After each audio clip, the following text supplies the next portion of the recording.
బలహీనంగా ఉన్నాను కాబట్టి వాళ్ళు అలా అన్నారు.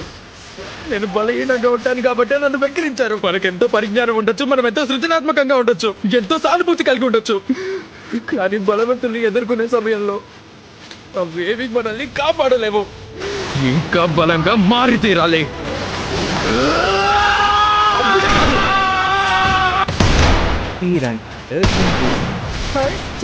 ఇలాగే ఈ అర్హతకు మించి పగటి కళ్ళు కంటున్నావు.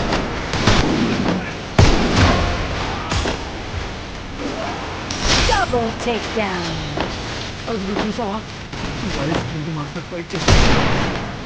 నేను ఇలా బలంగా ఉంటేనే ప్రాణాలతో ఉండగలను.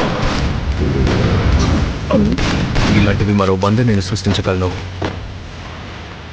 ఇదే మోనార్క్స్ డొమైన్.